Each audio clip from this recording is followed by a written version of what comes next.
Girls, so a stem and leaf plot is a graph that displays numerical data. So it's another way of organizing data, okay? So we have covered frequency tables and we have covered dot plots. Now we're going to do this one that is called a stem and leaf plot. So the best way to explain to you is give you an example. So it says, the following stem plot shows the sizes of 20 students' DVD collections.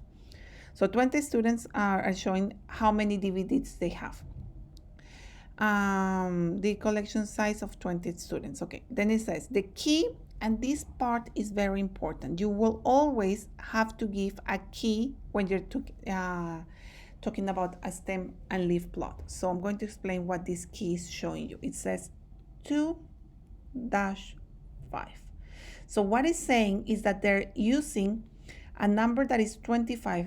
If I say that I have 25 DVDs, they're breaking this number here, and they're saying that the 2 is going to be the stem and the 5 is the leaf.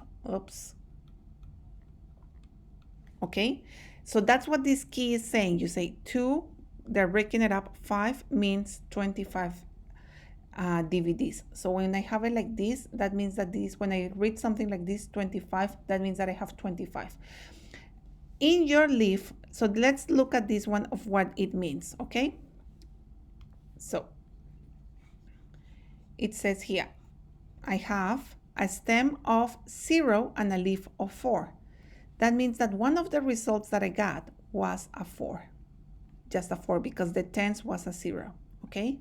Then here it says, I have a stem of 1 and a leaf of 4. That means that one of the results that I got was 14. And then you see, I have the same stem, but I have another leaf. The leaf here is saying that is 6. That means that another result that I got was 16.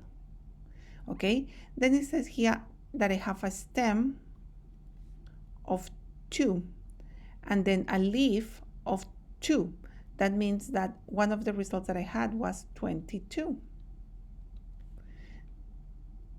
And then read that one. Then I have here a 23. So that means that I have these 2 and this 3 forms a 23. Now this 2 and this 5, a 25. Now this 2 and this 8, a 28. Then here, what do I have here? A 3 and a 0, that's a 30.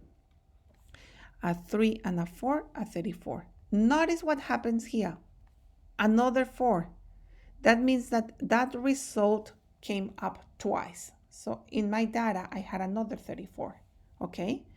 And then here a 3 and a 6, that means that is like a 36.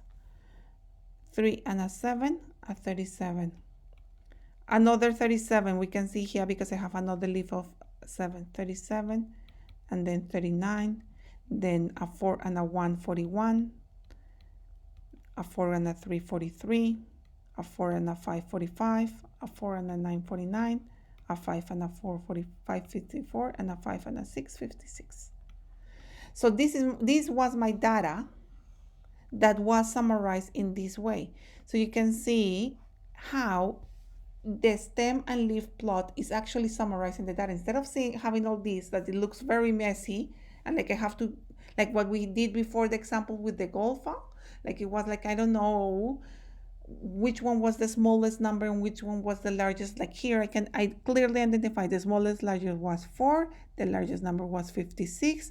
I can see that I had more people in the 30s with number of collection than 22. Like it's very clear. It's similar also to a dot plot because I can see like very visually quickly, you can see here which one is more.